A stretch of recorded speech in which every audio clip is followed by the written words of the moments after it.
Dis-nous pasteur. Que Dieu vous bénisse à nouveau chez vous à la maison. Nous avons eu l'habitude de partager la parole.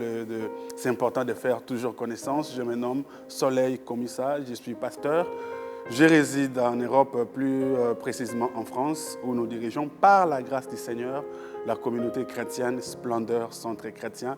Nous sommes ici en Île-de-France, à Sarcelles. Que Dieu vous bénisse abondamment. Alors, nous continuons le thème que je vais aborder aujourd'hui, les signes qui montrent que Lucifer, celui qui est devenu Satan, les serpents anciens, est dans une vie. Les signes qui montrent que Satan agit dans une vie. Les signes qui montrent que Satan agit dans ta vie. Les signes qui montrent que Satan est opérationnel, il est à l'œuvre dans ta vie. Les signes qui montrent que Satan agit dans une vie. Très important, nous nous sommes arrêtés là où il était dit que malheur à la terre et à la mer, car le diable est descendu vers vous, animé d'une grande colère. C'est dans Apocalypse. Nous étions là, je préférerais, je veux que nous puissions prendre la parole de Dieu dans Apocalypse, voir ce que la Bible nous dit. C'est mieux de faire parler la parole de Dieu là où nous nous sommes arrêtés, Apocalypse chapitre 12 et le verset 12. La Bible dit, « C'est pourquoi réjouissez-vous cieux et vous qui habitez dans les cieux, malheur à la terre et à la mer, car le diable est descendu vers vous, animé d'une grande colère, sachant qu'il a peu de temps. » Alors le diable est descendu. Quand le diable descend dans une vie, ta vie c'est la terre, ma vie c'est la terre. Alors qu'est-ce qui arrive quand le diable descend? Comment reconnaître dans ta vie que oui, ma vie, ce que je vis, c'est le diable qui est descendu. C'est le diable qui opère. Vous savez, la Bible dit que mon peuple est détruit parce qu'il lui manque la connaissance. Oui, vous savez, la connaissance, c'est un pouvoir. C'est bien que vous soyez maître dans votre art. C'est important que vous soyez maître dans votre domaine. Pourquoi je vous dis ça? Dieu a dit que mon peuple périt, mon peuple est en train de mourir parce qu'il n'a pas la connaissance. Vous allez voir que Dieu a dit que la lumière soit, dans Genèse chapitre 1 et le verset 3, que la lumière soit et la lumière fut. Oui, la lumière dont Dieu parle ici, ce n'est pas la lumière du soleil, ce n'est pas la lumière de la lune, mais c'est la lumière de la connaissance. Parce que si vous descendez vers le 4e jour, vous allez comprendre que Dieu avait créé vers le verset 14, Dieu dit qu'il y ait des luminaires dans l'étendue du ciel pour séparer les jours d'avec la nuit et que ce soit des signes pour marquer les époques, les jours et les années. Et qui se servent des luminaires dans l'étendue du ciel pour éclairer la terre, et cela fit ainsi. Donc, Dieu fit deux grands luminaires, le plus grand luminaire pour présider au jour, c'est-à-dire le soleil, et les petits luminaires pour présider la nuit. Donc là, c'était pour vous dire que la lumière dont Dieu parle dans Genèse au début, que la lumière soit et la lumière fut, dans Genèse chapitre 1 et le verset 3, ce n'est pas la lumière du soleil, ce n'est pas la lumière des étoiles, mais cette lumière, en hébreu, ça s'appelle la connaissance. En hébreu, cette lumière s'appelle la connaissance. Dieu demandait l'illumination dans le monde. Dieu demandait la révélation aux êtres humains. Dieu invoquait, Dieu mettait, Dieu imprégnait la révélation est d'une importance capitale. Raison pour laquelle la Bible dit « Mon peuple est détruit parce qu'il lui manque la révélation. Mon peuple est détruit parce qu'il lui manque la connaissance. » Il y a des gens qui se disent que moi je suis chrétien, les combats ne me concernent pas. Oui, souvenez-vous que Dieu est Dieu, mais devant la présence de Dieu, il y a eu les combats. Il y a des gens qui se disent, moi je suis déjà pasteur, je suis intercesseur, je fais ceci, je fais cela, je suis responsable, je suis ceci. Les combats ne me concernent pas. Détrompez-vous, homme de Dieu, détrompez-vous, enfant de Dieu, ce message est pour vous. Tout le monde peut être combattu. Jésus était combattu. Dieu même était combattu. Vous avez vu Lucifer créer la rébellion. La rébellion n'a pas commencé au Rwanda, n'a pas commencé au Congo-Brazza, n'a pas commencé en Allemagne, mais la rébellion a commencé au ciel, devant Dieu. Et si la rébellion, le combat peut commencer devant la présence de Dieu, à combien plus forte raison dans votre vie. Oui, vous pouvez vivre de combats dans votre mariage. Vous pouvez vivre de combats dans votre travail, dans votre ministère. Tout le monde peut être combattu. Mais le problème, le combat est là et il sera toujours là. Mais le problème, comment sortir de ces combats? Comment sortir vainqueur de ces combats? Ça, c'est le but même de ce programme que vous êtes en train de suivre. Quels sont les signes qui montrent que Satan est descendu dans une vie, que Satan opère dans ta vie? Comment tu peux le savoir? Nous allons voir qu'au commencement, Dieu créa les cieux et la terre. La terre était informe et vide. Et il y avait des ténèbres à la surface de l'abîme. Alors, il y a 3 signes majeurs que je veux épingler, que tu dois comprendre que ce que je vois dans ma vie, ce n'est pas normal. Parce qu'il y a des effets dans la vie qui sont, il y a des effets qui sont normaux, il y a des faits qui sont normaux, mais il y a des effets qui ne sont pas normaux, qui sont pires et diaboliques. Et au travers de ces messages, je ne veux pas dire que tout ce qui arrive dans ta vie, c'est le diable. Ce n'est pas ce que je veux dire. Je ne veux pas dire que tout ce que tu traverses, c'est toujours le diable. Non, il peut y avoir les épreuves de Dieu. Mais comme ça peut aussi être des combats du diable. Mais comment faire la différence que ça, ce sont les épreuves ou ça, c'est le diable? Et d'entrée de jeu, je peux te dire, tout ce que Dieu permet dans nos vies apporte la paix. Même quand Dieu peut te dire que tu mourras demain, la première chose que tu auras dans ton cœur, c'est la paix. Oui, le message de Dieu, dans un rêve, dans une prophétie, dans une situation, quel que soit ce que vous vivez, vous aurez la paix. Vous ne serez pas dans la précipitation. Il y aura une paix du cœur qui va régner en vous. Ça, ce sont les épreuves. Ce sont des choses que Dieu permet. Quand Dieu donne une vision, quand Dieu permet quelque chose, il accorde aussi la provision, il accorde aussi la paix. Mais ce que le diable provoque pour reconnaître que ce que je vis, cette maladie, ces messages ne viennent pas de Dieu, ces choses ne viennent pas de Dieu, vous serez agité, l'agitation. Vous manquerez la paix, vous serez troublé. Alors, comment reconnaître que ce que je vis, c'est le diable qui agit dans ma vie, dans ma famille, dans mon travail? La première chose sur la terre, quand le diable est descendu, la terre était devenue informe. La terre était devenue informe. Le premier signe qui te montrera que c'est le diable qui agit dans ta vie n'aura pas de forme. Ta vie n'aura pas de sens. Tu regardes ta vie, tu dis, mais ça c'est moi ou ce n'est pas moi. Tu te dis que mais ça c'est l'image de moi. Ça c'est mon ombre ou bien c'est vraiment moi. La terre était devenue informe quand le diable descendit. Pourtant, c'était un monde merveilleux. Pourtant, ton mariage était bien, ton foyer était bien. Pourtant, tes enfants étaient bien. Pourtant, ta santé était bien. Pourtant, tes démarches évoluaient bien. Pourtant, tout ce que tu faisais évoluait bien. Mais ça fait un moment, tout est devenu informe. Plus rien ne va. Tout était devenu informe. Ce qui est informe, c'est quelque chose qui n'a plus de sens. Tu vois ta vie, tu vois que ta vie n'a plus de sens. Tu dis même, mais pourquoi j'existe? Oui, jusqu'à ce que tu veux même te donner la mort. Tu veux te suicider. Ça, ce sont des signes qui montrent que le diable est entré. Le diable opère dans ses mariages. Le mariage perd son sens. L'homme qui vous aimait, l'homme n'arrive plus à vous supporter. Votre femme n'arrive plus à vous supporter. Même vos enfants deviennent rebelles. Vous ne comprenez plus vos enfants. Vous ne comprenez plus vos travailleurs. Vous ne comprenez plus votre chef. Vous ne comprenez plus les choses qui étaient faciles. Les choses s'enveniment. Les choses deviennent informes. C'est-à-dire, les choses n'ont plus de sens. Tu vois ta santé qui était stable. Aujourd'hui, telle maladie. Demain, autre maladie. Les choses deviennent informes. La santé devient informe. Ça, ce sont des signes qui montrent que Satan est déjà descendu dans cette vie. Satan est déjà descendu dans ce travail. Satan est descendu dans ce mariage. Satan est descendu dans ce ministère. Dans le ministère, même les enfants se rebellent. Même les gens qui ne pouvaient pas vous manquer du respect, vous manquent du respect. Au fait, tout devient informe. Rien n'a de sens normal. Les choses se renversent. Tout ce qui n'a pas de forme, tout ce qui n'a pas de sens, vous commencez à voir l'essence. C'est-à-dire que les choses commencent à se faire à l'envers dans votre vie. Vous commencez à vivre des choses mauvaises, mais inhabituelles. Ça devient informe. Tu vois, tu constates ta propre vie de prière. Tu n'arrives même plus à prier. Tu avais 1 heure du temps, tu pouvais prier 2 heures, 3 heures. Tu n'arrives plus à tenir, même 30 minutes. Tu commences à manquer de mots. Oui, même les choses que tu avais abandonnées, les péchés que tu avais abandonnés, tu te retrouves dans ces sales choses. Ta vie devient informe. Tu dis, mais qu'est-ce qui m'arrive? Oui, là où tu gagnais facilement de l'argent, là où les choses marchaient, tu n'arrives plus à t'en sortir. Au fait, les choses s'enveniment. D'un coup, tout devient compliqué, informe. Peut-être c'est ce que vous êtes en train de vivre dans votre ministère, dans votre carrière, dans vos démarches, dans vos affaires. On vous avait promis ce travail, mais vous êtes parti, on vous dit qu'on a pris quelqu'un d'autre à votre place. Oui, on vous avait promis ce poste, mais vous partez comme ça, on vous dit, non, on a changé d'avis, informe. Oui, la forme change, informe, c'est-à-dire que la forme change. Les possibilités changent, les accessibilités changent. Ce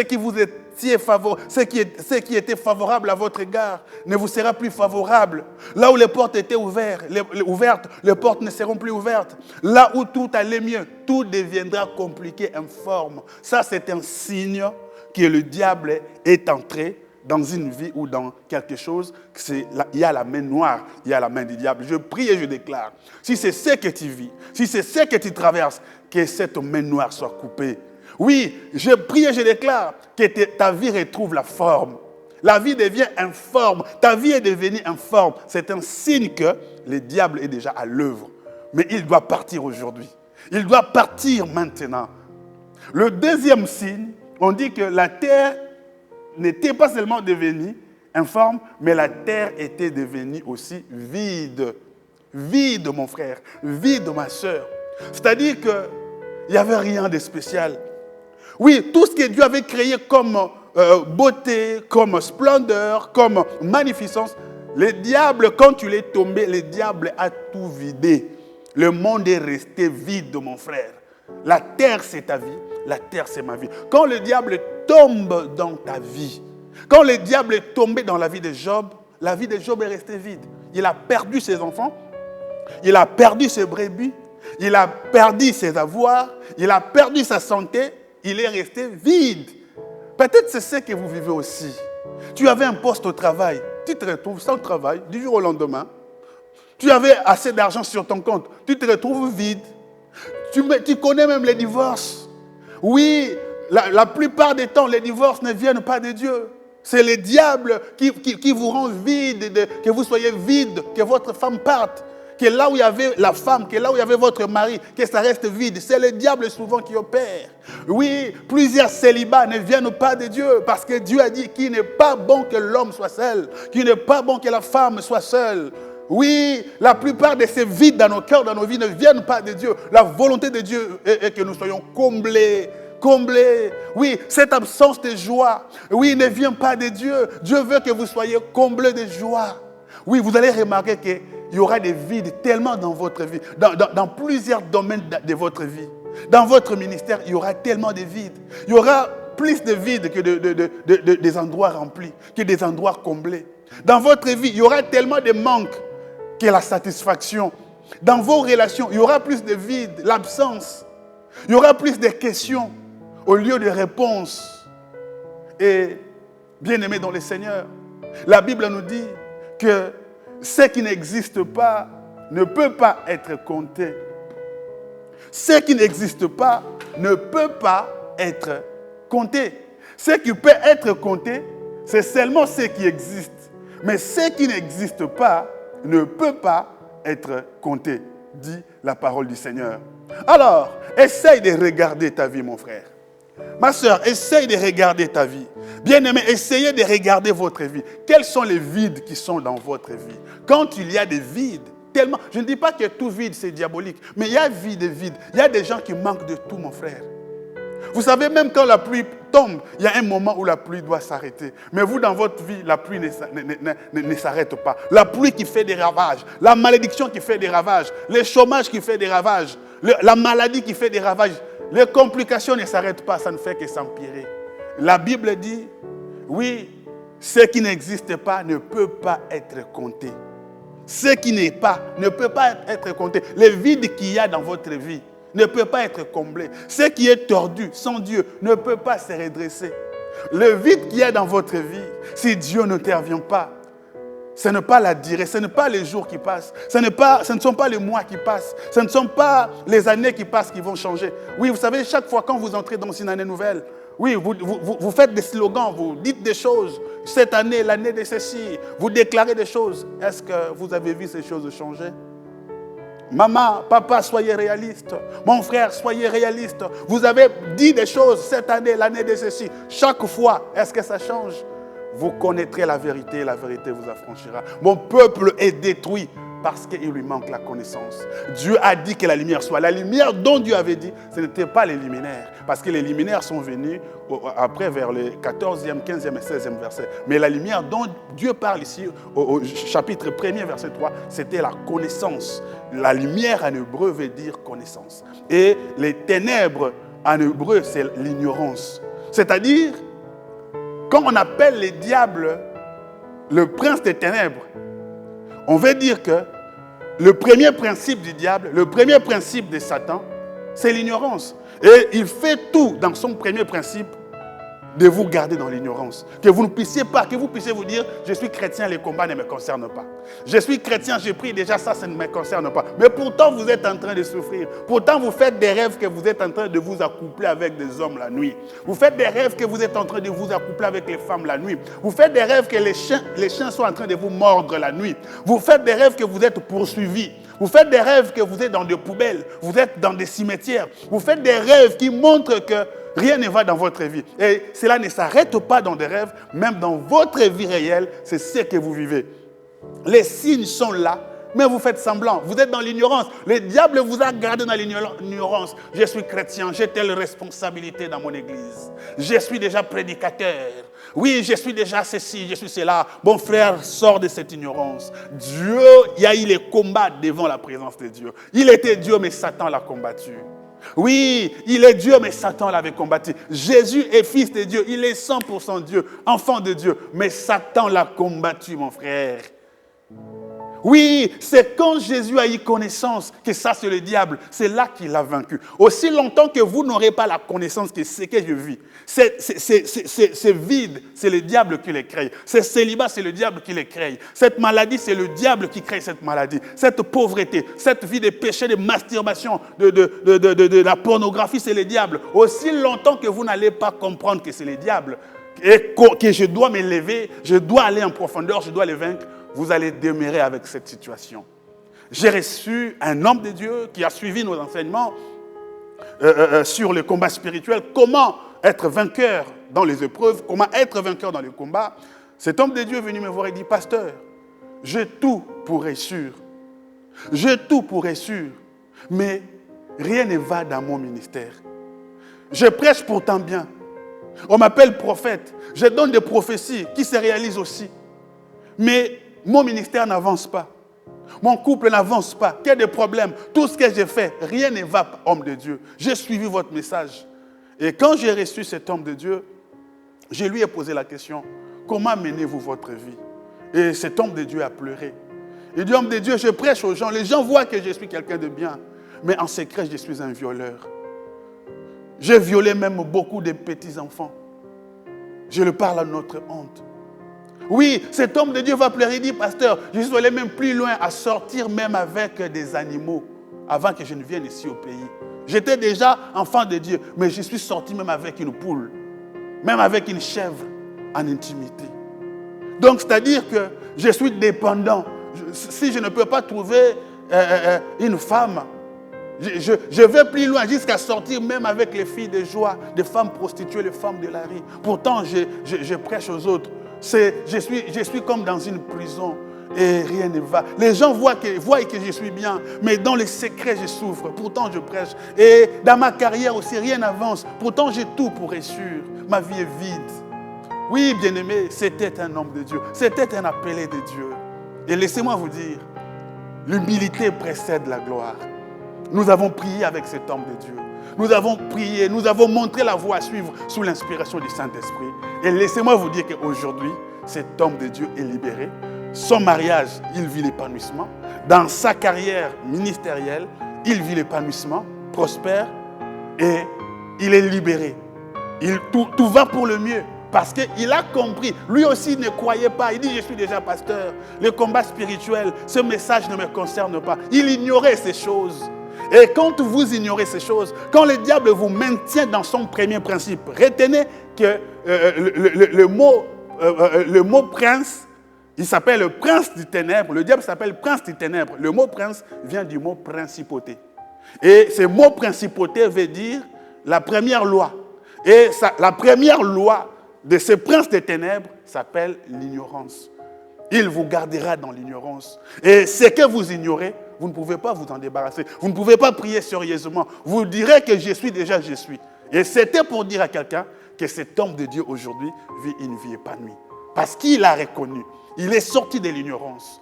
Et quand Satan tombe dans une vie, il y aura des vides, il y aura tellement de manques. Même ce que vous ne pouvez pas manquer, même là où les autres ramassent de l'argent, vous allez souffrir.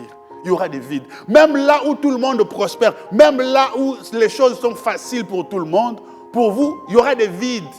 Même là où tout le monde peut dire qu'ici tout va bien. Les autres, ils trouvent les titres de séjour. Vous, ça sera un problème. Les autres voyagent. Vous êtes allés ensemble. Les autres ont les visas. Vous, ça sera un problème.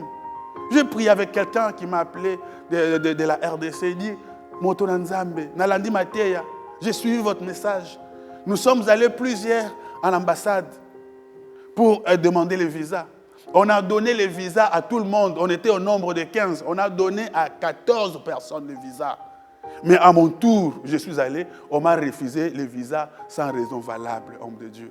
Je dis, mais pourquoi cela est arrivé ainsi? J'ai dit, mais essaye de me parler de ta vie. Il dit, mais avant même que j'aille cette semaine à l'ambassade, j'ai fait un rêve que je voulais accéder dans une porte, je voulais accéder dans un endroit, on m'a fermé la porte. Et c'est ce que je vis. Quand j'ai un rendez-vous important, avant ces rendez-vous, je fais toujours un rêve bizarre. Et quand je vais dans ces rendez-vous, rien ne va. Oh, bien-aimés dans le Seigneur, quels sont les rêves que vous faites? Dieu parle cependant tantôt d'une manière ou d'une autre, mais l'on n'y fait pas attention, dans l'ignorance. Pour savoir que le diable est à l'œuvre dans votre vie, vous aurez même tendance à oublier facilement vos rêves. Parce que Dieu parle tantôt d'une manière, tantôt d'une autre. Vous aurez tendance à oublier même vos propres rêves, même le rêve le plus... Ah, mais c'est comme si c'était un rêve important, mais je ne me souviens plus. Ça, c'est l'œuvre du diable. Parce qu'il sait que si vous vous souvenez de cela, vous mettrez en prière. Parce que vous allez les condamner. Pour savoir que le diable est déjà dans votre vie, il y aura des vides même pour retenir vos rêves. Il y a même des gens qui ne rêvent plus. Le diable va mettre un creux. Donc, on a l'autre à côté, on a l'autre à côté. Non. Vous savez, il y a combien de personnes qui ont été épargnées? Moi qui vous parle. Je prie la nuit et je dors. Je fais un rêve que je vois 3 personnes cagoulées qui viennent devant la porte de ma maison. Dans mon rêve, il sonne, je vais ouvrir. J'entends une voix qui me dit, n'ouvrez pas, ce sont des bandits, des assassins. C'est un rêve, je me réveille, je dis, mais c'est quoi ce rêve? J'ai prié pour ça, j'ai cru que c'était normal. Et la journée, je sais même l'heure, à 10h du matin, je sens que les gens sonnent à la porte. J'avais même oublié mon rêve. Et je vais pour ouvrir, mais je voulais lorgner voir qui c'est. Quand je lorgne pour voir, les rêves me reviennent. J'ai vu 3 personnes cagoulées dans mon rêve et je vois exactement 3 personnes, l'une devant la porte de ma maison et les 2 autres s'est cachées. Le rêve m'est revenu et on m'avait interdit dans le rêve de ne pas ouvrir. Imaginez-vous si j'avais oublié ces rêves. Imaginez-vous si j'avais le vide que je ne pouvais pas les retenir ou je n'avais pas fait ces rêves. J'allais ouvrir cette porte parce que quand je n'ai pas ouvert, ils ont commencé à frapper, à menacer. Les voisins sont sortis. C'est seulement quand on a appelé la police que ces gens ont pris fuite. Tout ça pourquoi? Parce qu'il n'y avait pas un vide dans mes songes. Mais toi-même dans tes rêves, il y a des vides. Tu n'arrives pas à retenir tes rêves. Il y a des creux dans ta mémoire. Des creux en toi. Oui, le monde était devenu vide. Tout est vide en toi.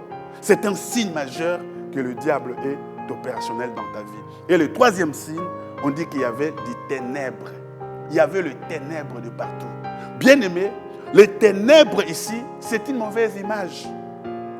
Peut-être que vous faites des rêves, vous êtes dans des cimetières. Vous faites des rêves que vous marchez pieds nus dans le noir.